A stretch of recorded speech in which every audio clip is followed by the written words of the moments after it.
Hello and welcome to Wilson Center Now, a production of the Woodrow Wilson International Center for Scholars. I'm John Molesky. My guests today are Merissa Khurma. Merissa is director of the Wilson Center's Middle East program, and Nadia Oweidat, who is a Middle East program fellow and also an assistant professor of history and security studies at Kansas State University. They join us today to discuss the Russian invasion of Ukraine and its impact on the Middle East, perceptions from the region, attitudes, and implications. Nadia and Merissa, welcome. Thank you for joining us. Thank you, John. Happy to be here. Great to have you.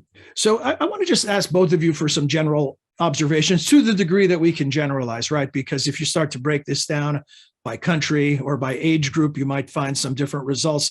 But if you could give us just an overview, Merissa, I'll start with you. What's generally the reaction to the invasion across the region?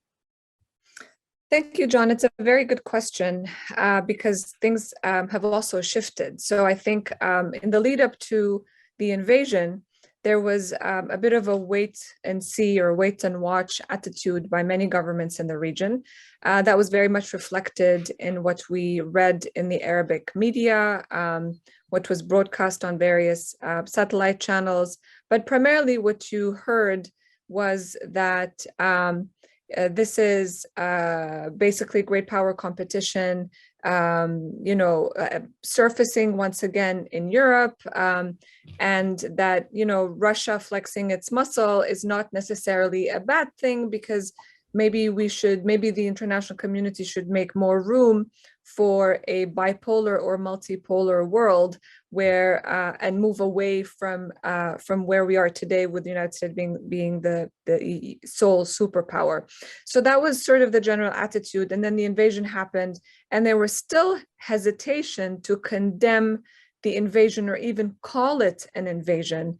In fact, the first sort of test of that, beyond just the generic, very neutral statements about keeping the peace and stability without really pointing any fingers or noting what happened, was the UN Security Council vote, where the United Arab Emirates, which is a member, basically abstained. But then we saw a change of position with the UN General Assembly vote, where many Arab countries, the vast majority, in fact, voted for the resolution and underlined the Ukraine's sovereignty and independence. So at this point, I think there is still a wait-and-see attitude for some of the countries who have not come out and condemned it openly in a separate setting beyond just the UN General Assembly. Mm-hmm. Nadia, the government's the wait-and-see approach that Merissa describes. What about people? What do we know about public opinion in the region as far as support for or opposition to what Russia's done? Thank you so much for this question, John. So if you are a young user of digital media, which is practically everybody around the world right now, but especially in the Middle East, we have 80% of the population that is under 40 years old, and the digital space is where they hang out. And I just did a quick check. I've been checking, I research counter narratives, I research democratic, anti-authoritarian digital activism. And I'm really, really alarmed. What I'm seeing with the coverage of Ukraine and Russia is that, as my colleague Merissa said, there's no condemnation really of Russia. In fact, the opposite. Russia is seen as, the David that is fighting Goliath.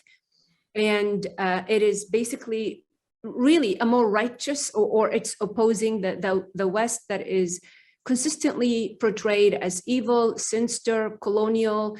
There's no questioning of this narrative.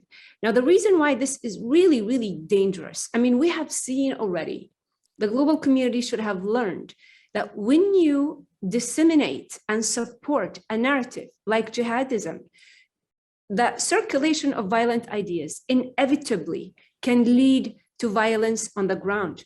We have global terrorism all over the world, still in Africa, still in the Middle East. Why? Because somebody supported jihadi ideas. And right now, what I'm seeing is there is active support of basically the Russian narrative. And if we just continue to ignore that space, the consequences are really dire. What will happen, what I see happening, John, I've seen it in the Middle East, and I see the scenario unfolding again, is if the international community decided to ignore what these Arabic speakers are exposed to, what you could have is tens of thousands of seasoned jihadis that will come and join Russia's war against the West versus, portraying it as what it is, an unprovoked war against Ukraine.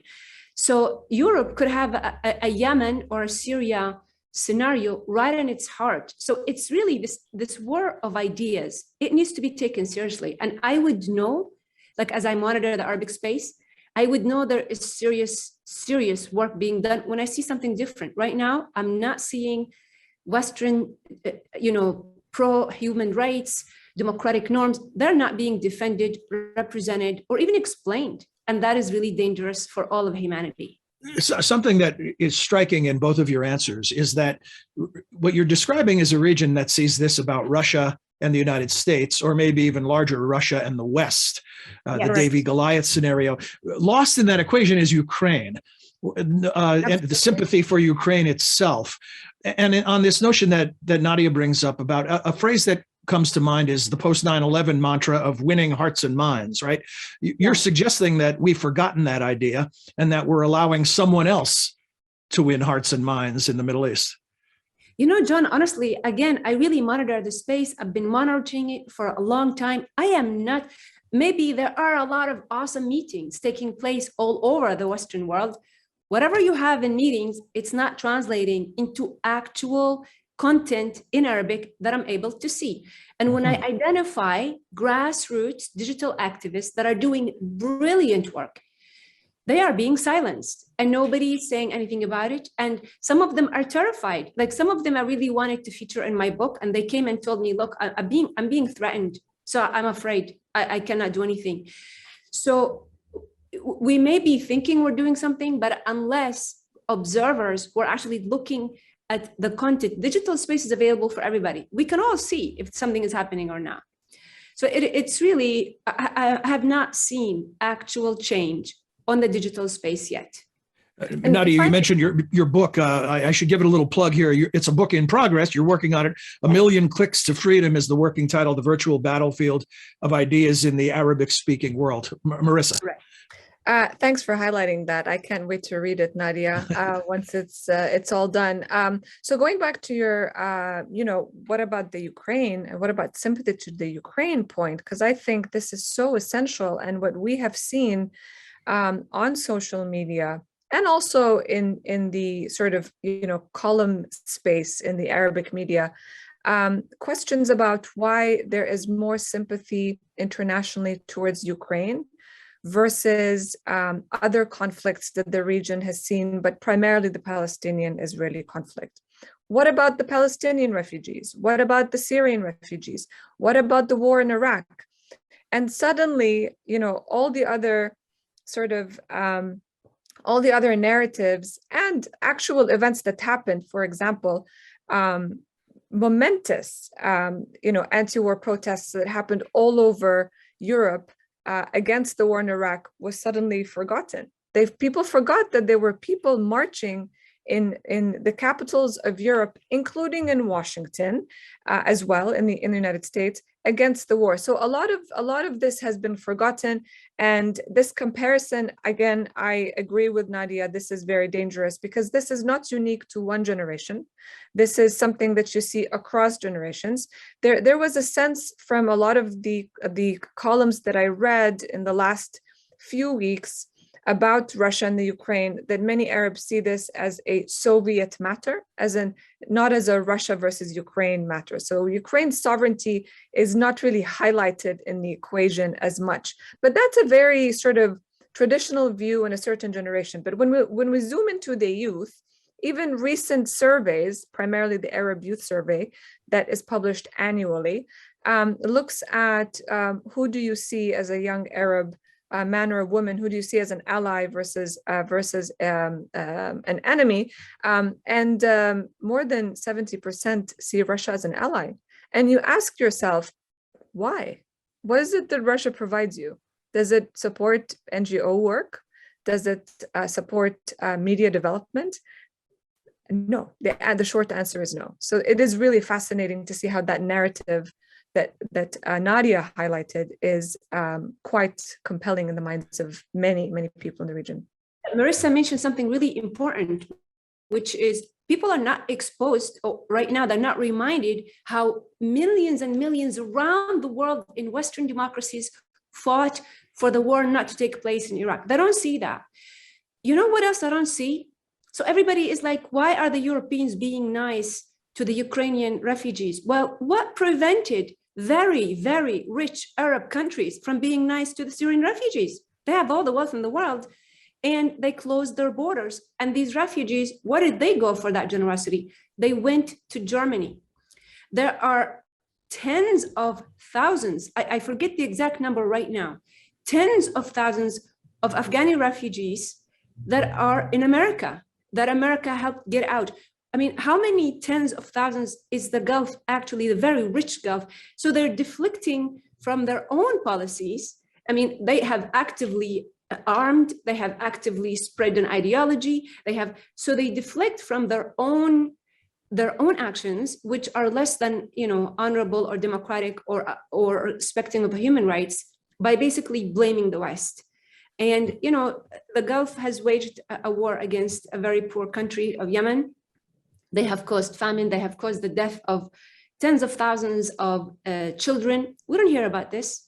So they are definitely understanding the importance of what are people exposed to, and they're bombarding that space and taking out or flooding any narrative that is simply asking a logical question, like what prevents you with all the wealth that you have from being a more, humane partner.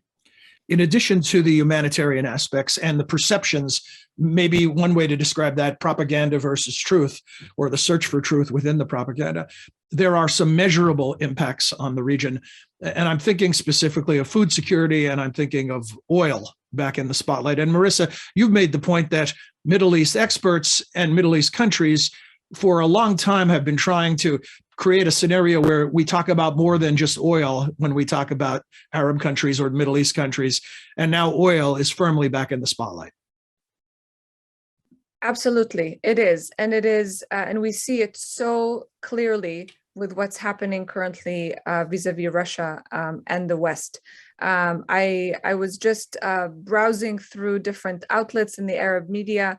And as we both know, it has been reported that the leaders of Saudi Arabia and the UAE have not picked up the phone when the United States was calling, and that I guess prompted the UK Prime Minister to take a necessary and urgent Gulf tour this week and meet with the leaders of the UAE and Saudi Arabia on this very particular point.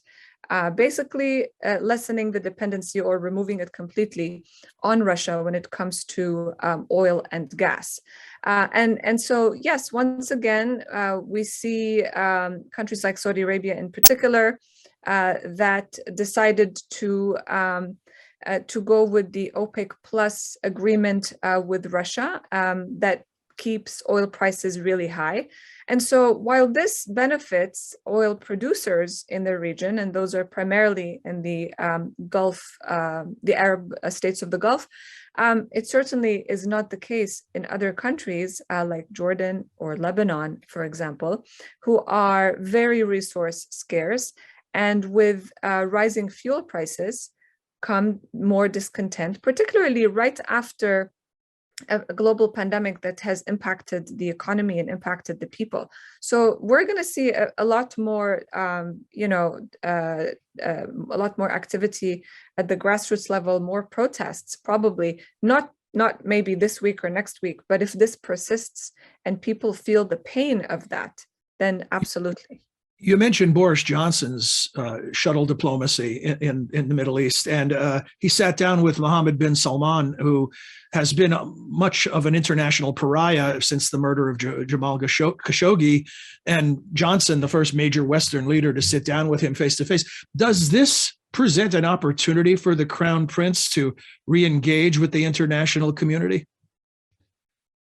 I think that was the whole point of the trip. It was to underline the importance of re-engagement and garnering more support amongst the international community, and ensuring that Saudi Arabia and the United Arab Emirates join the West, not only in agreeing to stabilize the energy markets, but also to condemn the Russian invasion. Because I think short of that UN General Assembly resolution, which, as we all know, is non-binding, but is symbolic, we did not see any direct condemnation. And I think that's where there is a lot of concern in the West. Any expectation that there can be cooperation on oil prices? That is a really good question. I cannot tell you that I cannot predict the future, but there certainly is a lot of, as you mentioned, shuttle diplomacy. And again, there are shifts in how the region engages with the rest of the world, because the new reality is that, well, it's not just the United States. There was always a perception, and I'm sure, Nadia, this is something that you picked up also in the digital space, that the US has been slowly withdrawing from the region. I think Afghanistan and the images of Afghanistan last summer really highlighted that. And so, many countries in the region have had to sort of put their eggs in different baskets, and that included the Russia basket. So that's what we're dealing with right now. Nadia, on the question of food security, when you look around the information ecosphere and there's this choosing of sides, some of it based on response to propaganda or disinformation, some of it based on just deep-seated feelings about the United States or the Western countries. Is there a discussion of how much reliance Middle East countries have on Ukraine and Russia as a source of wheat and other commodities? I mean, there is a little bit of mention of that, but if I may just follow up on something really important that Merissa shared on this diplomacy. We have always, Western countries have always prioritized short-term over long-term. So there's no strategic vision, there's no long-term vision, and that continues to basically really, Western countries continue to pay a very heavy price for this short versus long term. And for whatever reason, there's no willingness, that I've seen this in a lot of meetings I've been with when I was briefing the government, is that there's no willingness to really, and again, there may be behind closed doors, but I've never seen it. And I've been in Washington for a while. There's never been a willingness to actually have a conditional partnership. What that means is, if we are partners, I expect you to not broadcast anti-universal human rights discourse 24/7 and actually hold them accountable. Like, say, we agreed on this, so why is this anti-American discourse continuing around the clock? So there's no accountability of what our so-called allies are doing to their own population. And we have seen how interconnected we are with food security, with prices of commodities all over the world. So we're very connected, and we can no longer say, oh, they're just doing this to their population for internal reasons. There is no more internal reasons, external reasons. It's all related. But could you be specific about it, how widespread that practice is? How many countries are we talking about? You talk about 24/7 broadcasting of these anti-American or anti-Western messages. How widespread is that? It's really ubiquitous. It really is everywhere. Like I said to you, I just put Ukraine in Arabic, and it's one after another it was amazing. There was even going back to colonial times. And so it is everywhere. This is what I mean by, and this is very much a known Russian tactic, for example, that if there is one wise voice, what you do is you don't just, put a narrative that discredits that. You flood the room with so much noise that you actually can't hear, you cannot discern, you cannot. So we really need to regulate and truly, truly be active participant in this digital space. Merissa, on the question of food security for the region that we began to speak about, are there countries that are particularly vulnerable to exports from Ukraine and Russia that will face the most immediate consequences if this violence continues? Yes, there are. Like you said, we've seen wheat prices soar. There are a number of countries that are dependent on both the Ukraine and Russia, or either or. That includes Egypt, Libya, Yemen, and then Lebanon. And if we zoom into Lebanon and Yemen, those are two countries that are already experiencing food insecurity crises. Yemen is at war.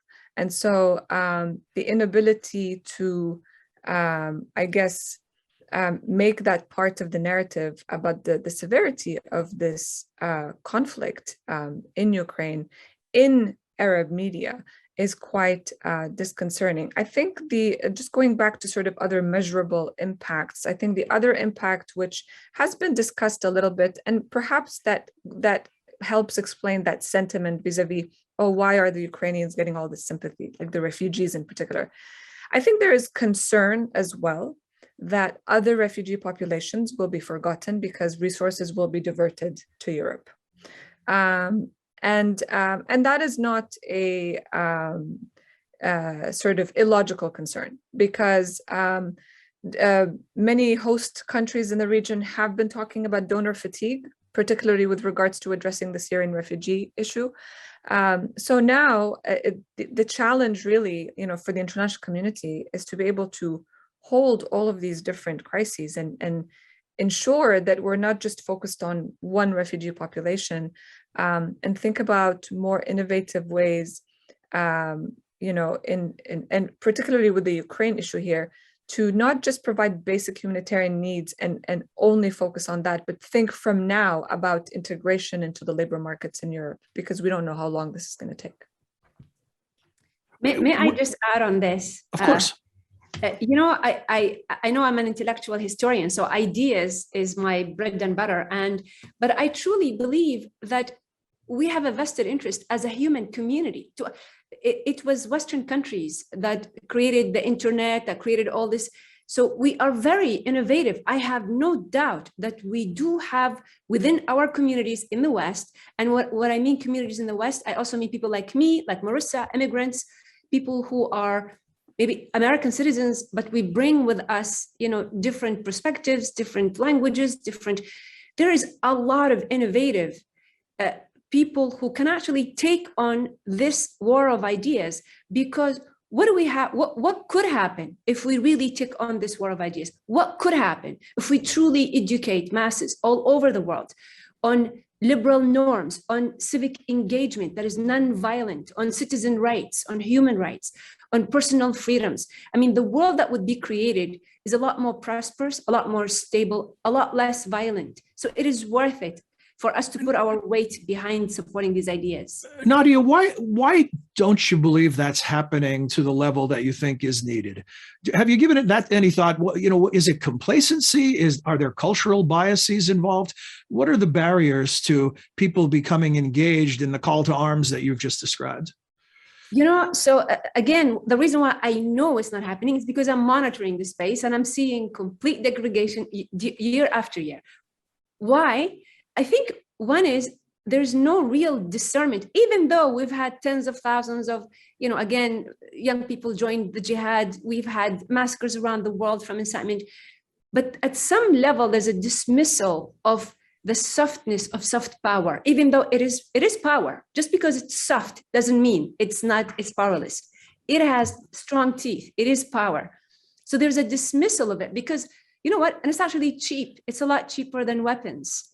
And the thing is also, in American culture, I know for sure, but I also lived in Europe, there is an emphasis on talk is cheap, or there's how important is it to actually, really have these debates. So that some of it is cultural. There's no, but I mean, I could ask you, do you have any theories? Why is it that we still haven't taken that war of ideas truly seriously? Well, I think, maybe it's when we talk about governments, perhaps it's a failure of imagination or a failure of ability to agree on what the message would be. But certainly, if you look at the private sector, people don't underestimate the power of soft power. Hollywood movie industry, case in point. I know that I really loved these freedoms by watching Hollywood and watching, programs like Friends. And I was like, oh, I want to be, free like that and come and go as I like. And I mean, there is power to soft power. Yeah, I want to live in a nice New York apartment that's spacious, and I don't seem to have a job. That's it, the world of television and movies. We talked, Merissa, a lot about some of the direct impact, some of the measurable direct impact, whether it's soaring oil prices or disruptions to food supplies and creating more food insecurity. What about the ripple effects in terms of indirect implications? For example, I'm thinking specifically of the ongoing attempts to finally reach agreement on a new Iran nuclear deal. It certainly has implications on the talks on the Iranian nuclear deal, precisely because that was a priority for the Biden administration when it comes to the Middle East in particular.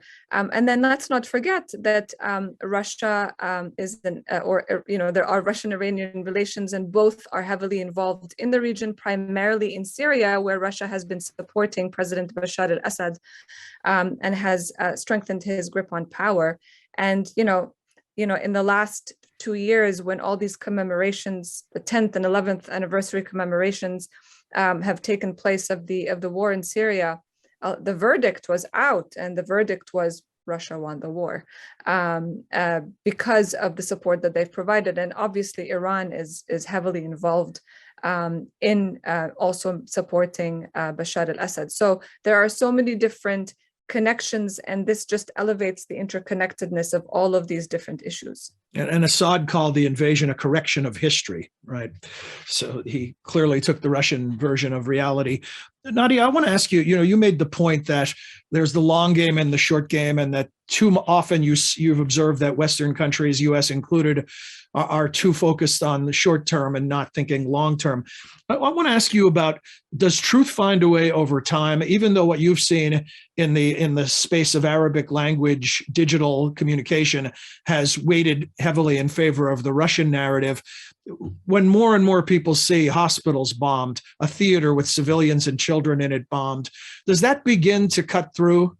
No, absolutely not. Even if it doesn't. And why is that? Why is it? Even if you have a really, really, really mediocre idea, if it's really well supported, well oiled, you'll be amazed how many people can get behind it. So I want to point out to something that is actually, again, like we're taking for granted important solutions that we have in the West, specifically because we are liberal democracies that can actually exchange ideas. The reason why the West is incredibly the most powerful, innovative, etc., is because it has very strong civic society. Now, we need to actually, if we truly want to be allies with Arab regimes, we actually even need to educate the ruling elite on the importance of having very strong civic society. Why is that? Because, as Merissa mentioned, the important ramifications of things like lack of wheat for Egypt, which already has a lot of problems.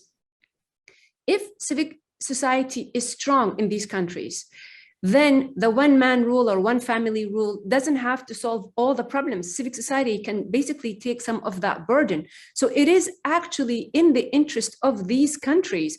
They don't see it like this because, again, there really is a lot of misconceptions, and a lot of regimes erroneously equate civic society with regime change. And actually, it's the opposite.